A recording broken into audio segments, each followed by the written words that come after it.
पहले उसने कहा कि कोई प्रश्न पत्र वायरल नहीं हुआ, पेपर लीक नहीं है, लेकिन 48 घंटे बीतते बीतते उत्तर प्रदेश लोक सेवा आयोग को ये समझ आ गया कि हाँ, प्रश्न पत्र वायरल हुआ है और चूक हुई है, परीक्षा की शुचिता में सेंध लगी। और उसके बाद फिर ये हुआ कि कल रात उत्तर प्रदेश लोक सेवा आयोग ने इस सारे प्रकरण की जांच एसटीएफ को सौंपने का फैसला किया। और उसके लिए अब एसटीएफ जांच करेगी, फिर कुछ कमेटी बनी है, लोक सेवा आयोग में भी कमेटी बनी है, आंतरिक कमेटी, वो रिपोर्ट देगी, एसटीएफ रिपोर्ट देगी, कुछ लोग पकड़े जाएंगे, कुछ जेल जाएंगे, कुछ जमानत पर छूट जाएंगे, कुल मिला के गुणागणित इतना होना है। लेकिन मेरा सवाल इन सबसे परे, ये लाखों बच्चों के सपनों का क्या होगा?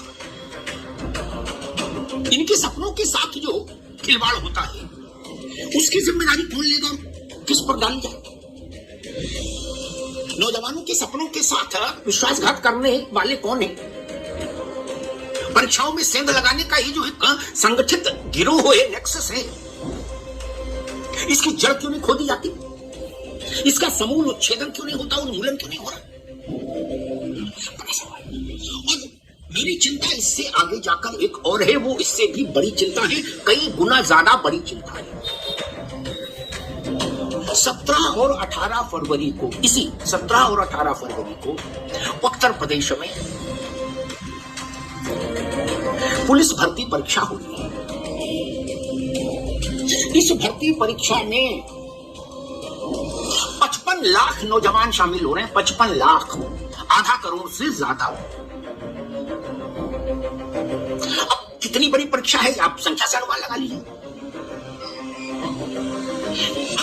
मेरी चिंता ये है कि इस परीक्षा को 100% शुचिता के साथ, ईमानदारी के साथ, न्यायप्रियता के साथ, पारदर्शिता के साथ पूरी कराने की जिम्मेदारी कैसे पूरी की जाएगी? क्या आज इस परीक्षा को कराने वाली संस्था प्रदेश और देश के नौजवानों को यह वचन देने की स्थिति में है कि हाँ, हम वचन देते हैं यह पुलिस भर्ती परीक्षा पूरी तरह निष्पक्ष होगी, इसमें किसी भी तरह का सॉल्वर गैंग या पेपर लीक गैंग सेंधमारी नहीं कर पाएगा? क्या ये गारंटी देने की स्थिति में है हम? और अगर नहीं, मैं चाहता हूं कि मेरी आशंका निर्मूल हो, मेरी आशंका गलत साबित हो, ये मैं चाहता हूं, लेकिन फिर भी कहूंगा कि अगर पुलिस भर्ती परीक्षा में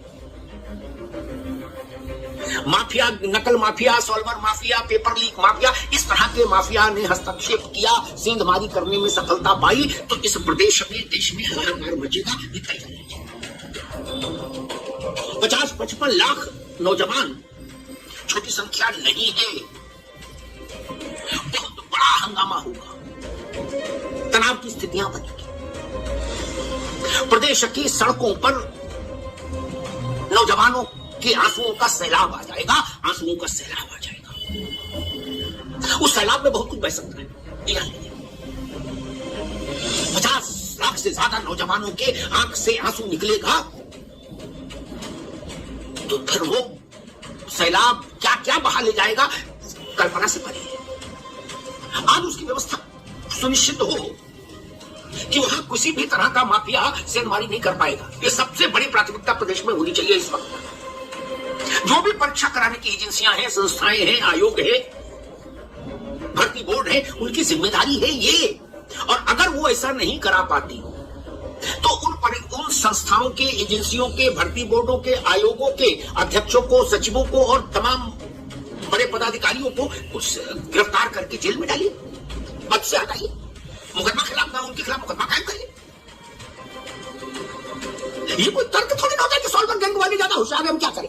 आप पद पर क्यों, आप छोड़िए, आप नहीं रोक सकते। तो चाहे लोक सेवा आयोग हो, चाहे यूपीएससी हो, कोई भी संस्था हो, अगर वो इस ढंग के परीक्षाओं में इस ढंग के कदाचार को नहीं रोक सकते तो उनके अधिकारियों के खिलाफ मुकदमा दर्ज होना चाहिए, उनको जेल भेजा जाना चाहिए।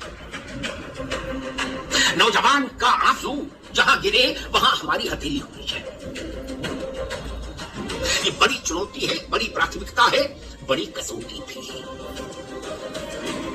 एओ की परीक्षा में जो हुआ, नहीं माफ करिएगा, ये आरओ और एआरओ की परीक्षा में जो हुआ, उसने एक झटका दिया है प्रदेश की व्यवस्था को। और उसके बाद तुरंत बाद अब बड़ी दूसरी चुनौती आ रही है, पुलिस भर्ती परीक्षा। उसका स्वरूप बड़ा है, उसकी व्याप्ति ज्यादा है। इसलिए मैं निवेदन करूंगा, आग्रह करूंगा कि जितनी भी एजेंसियां, संस्थाएं उस परीक्षा की व्यवस्था से जुड़ी हैं, वो कमर कसें, प्रण लें। यूपी पुलिस कांस्टेबल का एग्ज़ाम आपका सर पे है। अब अभ्यर्थियों को, युवाओं को थोड़ा सा इसमें डर लग रहा है, क्योंकि एग्ज़ाम सेंटर आपको पता है कितना आसपास बनाए गए हैं अभ्यर्थियों के। कुछ के तो बहुत ज़्यादा दूर बना दिए गए हैं, लेकिन कुछ के तो इतने पास बना दिए गए हैं कि उनके घर से 5-10 किलोमीटर के अंदर में ही एग्ज़ाम सेंटर बना दिए गए। और कुछ, सभी के नहीं, कुछ के तो इतना दूर बना दिए गए कि उन्हें 2-3 जिला डाक करके जाना पड़ेगा एग्ज़ाम देने। तो फिलहाल अभी आरओ में आप लोगों ने देखा होगा क्या कांड हुआ है। पेपर लीक की भी खबरें सामने आपके चली रही होंगी। जो आंसर की है वो बताया जा रहा है कि पूरी की पूरी पहले ही व्हाट्सएप और बाकी सोशल मीडिया प्लेटफॉर्म पे वायरल हो गई थी। 129 क्वेश्चन पहले ही उनके आंसर पता चल गए थे। अभी फ़िलहाल इसकी एसटीएफ जांच कर रही है और पता लगा रही है कि कैसे क्या ये गड़बड़ी हुई है। फिलहाल एसटीएफ के साथ साथ जो मतलब कि जिलाधिकारी हैं, उन्होंने अभ्यर्थियों के ऊपर भी एफआईआर दर्ज करा दिया है। मतलब कि जिन्होंने खुलासा किया है कि भैया पेपर लीक हुआ है, तो उनके ऊपर एफआईआर दर्ज हो गई है। मतलब थोड़ा सा ये परे है कि एक तो गड़बड़ी जो हुई है उसको युवा बता रहे हैं कि गड़बड़ी हुई है, दूसरी तरफ मतलब उन्हीं के ऊपर एक्शन ले लिया गया कि क्यों बताया, ना बताते तो शायद कुछ नहीं होता, और बता दिया तो उनके ऊपर एफआईआर हो गई। फिलहाल अभी सोशल मीडिया के साथ साथ बाकी चीज़ें भी चल रही हैं। कुछ न्यूज एजेंसियां, जैसे कि आप लोग ये न्यूज भारत में देखा होगा, ये जो अक्सर उठाते हैं युवाओं के मुद्दे, इनकी तरफ से भी कहा गया है कि आरओ में अभी तो सिर्फ 6.5 लाख के आसपास कैंडिडेटों ने एग्ज़ाम दिया है। कांस्टेबल में तो कम से कम गिरी से गिरी हालत में 45 लाख तो एग्ज़ाम देंगे ही देंगे। 50 लाख के समथिंग 48,17,000 टोटल फॉर्म है, तो कम से कम 45 लाख तो एग्ज़ाम देंगे ही देंगे। अब इतने ज़्यादा संख्या में इतने अच्छे ढंग से एग्ज़ाम हो जाए, एक बहुत बड़ा टास्क होता है। फिलहाल आप लोग कमेंट बॉक्स में बताइए कि कैसे पॉसिबल हो पाएगा या क्या है क्या नहीं है, कमेंट बॉक्स में ज़रूर बताना। बाकी भैया वीडियो को शेयर ज़रूर करो ताकि ज़्यादा से ज़्यादा लोगों तक पहुँचे, और तैयारी करते रहो धुआंधार तरीके से। और बाकी अपडेट के लिए आप लोग चैनल को भी ज़रूर सब्सक्राइब कर लो ताकि जो भी अपडेट हो वीडियो आप लोगों तक टाइम पहुँचती रहे। धन्यवाद।